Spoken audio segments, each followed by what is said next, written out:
Hi, my name is Thidas and this is Chamithu, and we're going to be talking about society and what society has set us for as people and members of the society.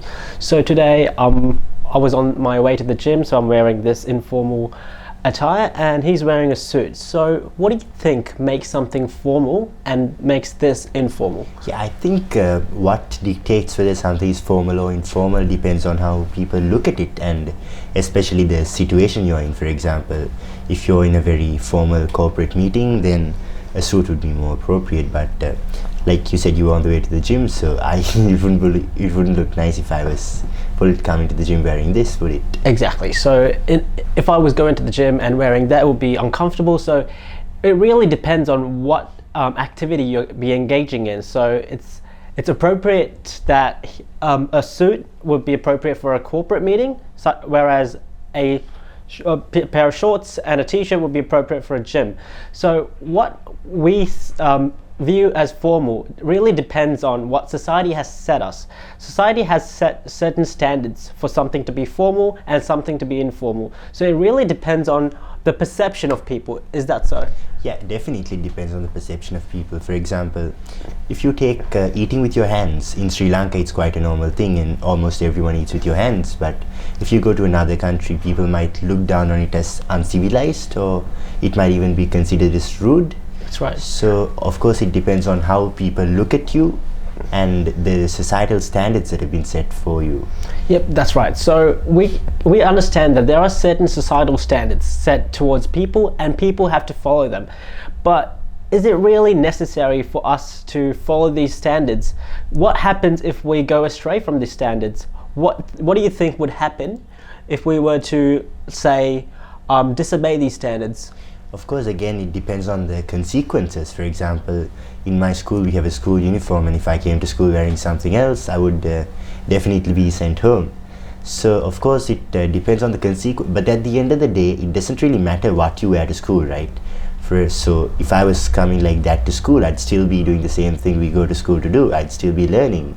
So of course it depends on the societal rules that have been set for you and the punishments that have been set on those rules. But in the long run, at the end of the day, I don't think it really makes a difference what you are wearing. That's right. So what he says is that at the end of the day, it doesn't really matter what you're wearing, what's informal, what's formal, because at the end of the day, the activity that you're engaging in is what matters the most. So say, for example, you're going to school and you're wearing a uniform and you're not wearing a uniform, but you're there to learn. So whether you wear a uniform or not, as long as the activity of learning and getting yourself educated is being done, that's what matters the most. So what we can take away from this is that there are certain societal standards set for people and we have to follow them, or there are consequences that we have to face if we were to disobey them. So what we need to do is that we need to look away from those societal standards and divert our focus to the activity in hand that matters the most. What do you think about that? Yes, of course. For example, like if you were going to school, what you must focus on is learning and not on what you're wearing. So actually these rules are set in place because we have to follow certain societal standards, but no one really says why we must follow them, right? Like for example, going to school wearing uniform, everyone knows you have to wear uniform, but no one knows why. So at the end of the day, I don't really see a reason as to why we must follow these rules or standards, because it doesn't really make a difference. You're right. And what do you think about the school uniforms? So for example, in countries such as UK, Sri Lanka, Australia, we have to wear school uniforms. But in countries in Europe and the Americas, Canada, the United States, they don't really have a school uniform. Why do you think is that the reason? But I think there's like a lot of aspects about this we need to talk about. For example, in Sri Lanka, if you look at the social perspective of it, like in rural areas, people might not have like appropriate clothing to wear. Therefore, the government has a mandated cloth that you must wear to make sure that everyone feels equal. For example, a wealthy person might be wearing designer clothing, very expensive clothes, while a person who's not so well off might feel discouraged and they might feel secluded from the rest of the society. So of course you must consider things like that. And that's right. Yeah. So what he mentioned was that the school uniform is actually beneficial to address that there might be a wealth disparity within society. So there are wealth disparities between students in the same classroom. So in order to address that wealth disparity, we have established a school uniform where every person, regardless of their race, regardless of their wealth, regardless of their culture, wear the same uniform, the same clothes, so that they don't feel as if they're unequal to others in the same classroom. So at the end of the day, what happens at school is that you're learning and getting yourself educated. And because of the school uniform that is set in place, you are not off worrying about, oh, maybe I feel a bit unequal to this person, maybe I'm better off than this person, or maybe I'm worse off than this person. So what the school uniform does is that it gives the student a better focus on their education. What do you think? Yes, I think when you're wearing a school uniform, everyone is wearing the same thing, so they feel like part of one single body. Maybe that makes them help improve teamwork, make them feel united as a team, and maybe that helps build a better collaboration, a better more of a parity between teammates. That's right. But some people may argue that a school uniform doesn't help with individuality.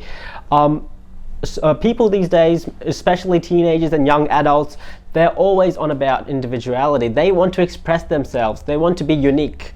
And the school uniform may hinder their individuality.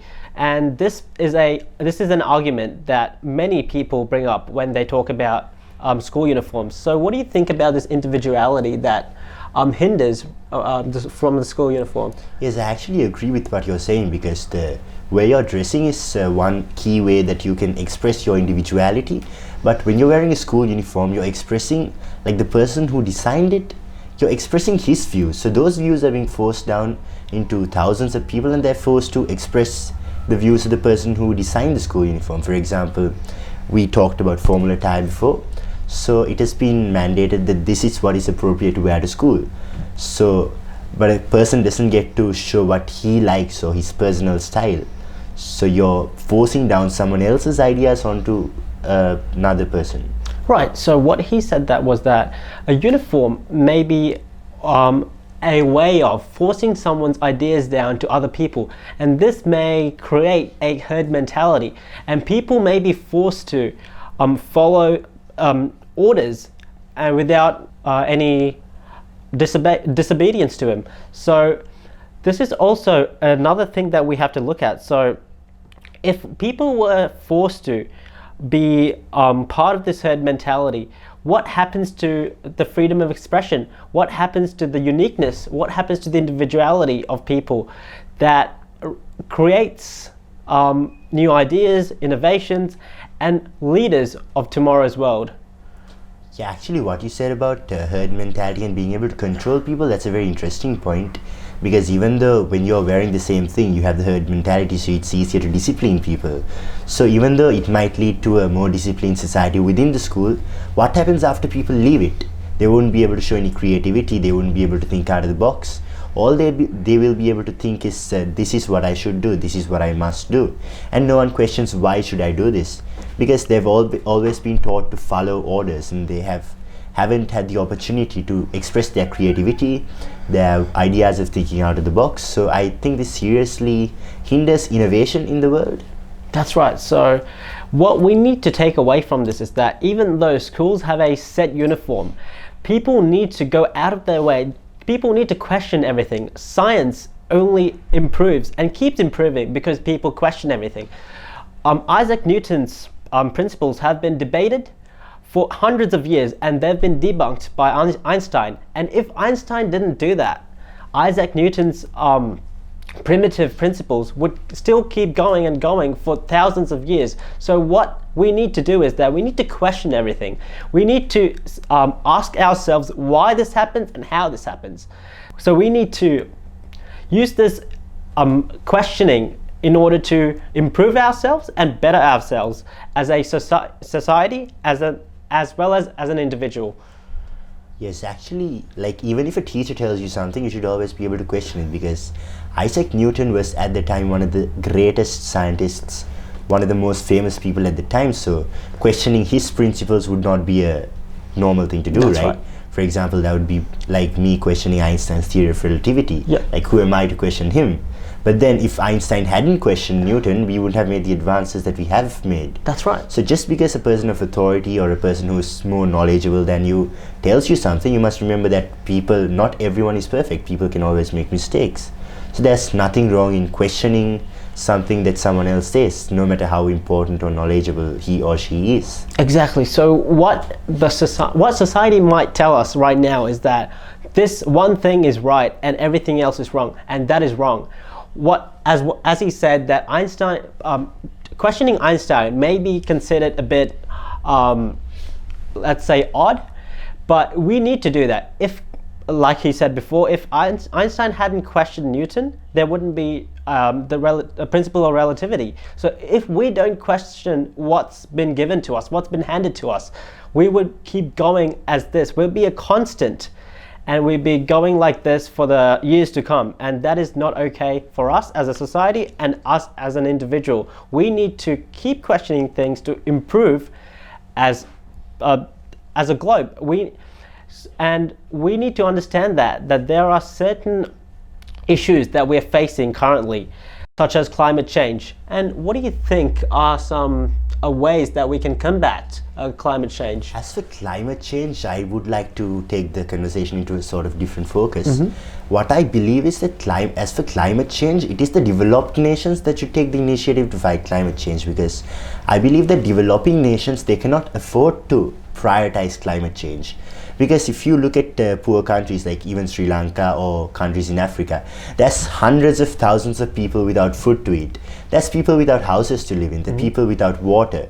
And if a person were to set up a factory in a region to generate jobs for these people, if you were to oppose that factory just because it pollutes the environment or causes more emissions, that's a wrong thing, because as developing nations, we must always prioritize development. That's like right. Setting up that factory that would give jobs to thousands of people, right? That's right. So they'd find a way to live and their lives would dramatically improve. But if that factory were closed down because of environmental concerns, of course it'll be good for the environment, but the suffering of the people will continue. So developed countries that have already reached a good level, they have to take the initiative to combat climate change. And of course, it's important that developing countries too take steps towards sustainable development, but their priority must always be development.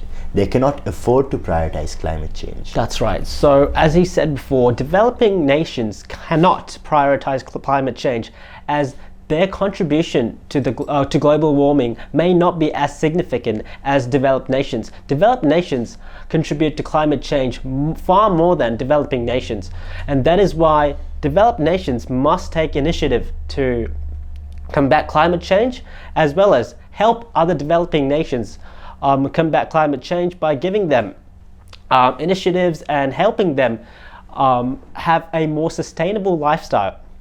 Developed nations have the affordability to combat climate change, and they are the nations that keep contributing to climate change over and over the years.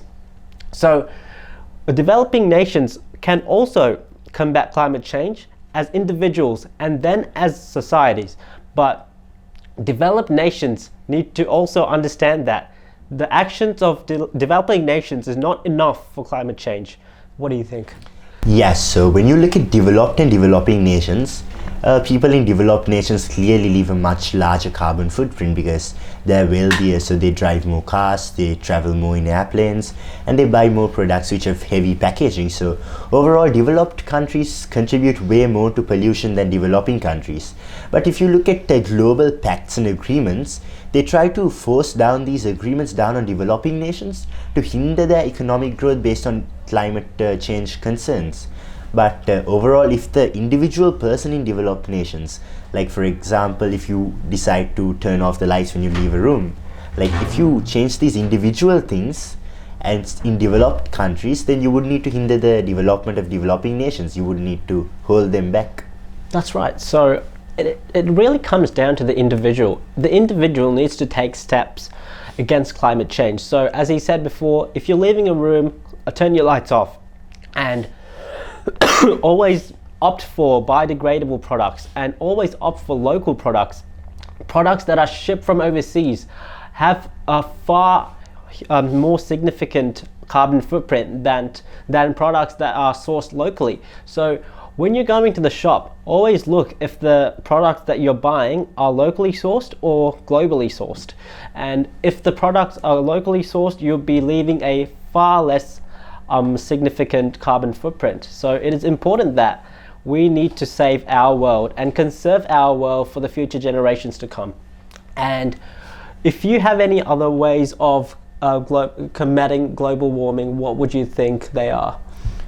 Well, ways of combating global warming are obviously for the individual to take steps to reduce their carbon footprint, like you said, turning your lights off, and also there are certain factories that cause a lot of pollution. That doesn't mean you have to close down these factories, but you might need to regulate these factories, bring in new laws and regulations to limit the pollution levels they cause. If you look at electric cars, there's talk that electric cars are actually more polluting than normal cars. I was gonna say opt for more electric cars and walking, but apparently the battery that is used in electric cars, to mine that battery, a large amount of energy is required. Right. So overall the carbon footprint of creating an electric car apparently is much larger, but that's what I've just heard. Yeah.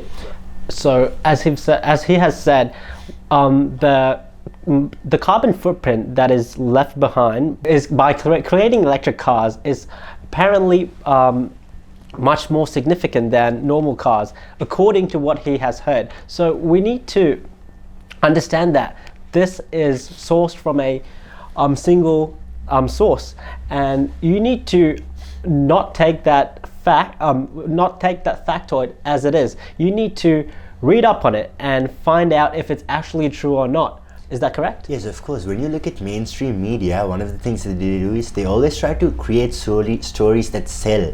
They want to, at the end of the day, they are also businesses, so they try to make the most money. That's right. So they create headlines in a way that they earn clicks. So they try to take information out of context. They try to manipulate information. Like, if you look at the essence of the information, it might be true, but they'll take it out of context.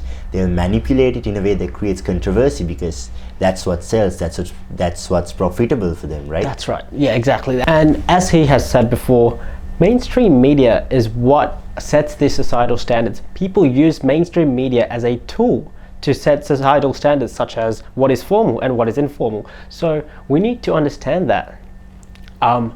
There are perceptions. There are many perceptions in the world, and there is no one correct perspective. And we need to keep on reading, keep on searching, and keep on educating ourselves. And we will meet you in another video.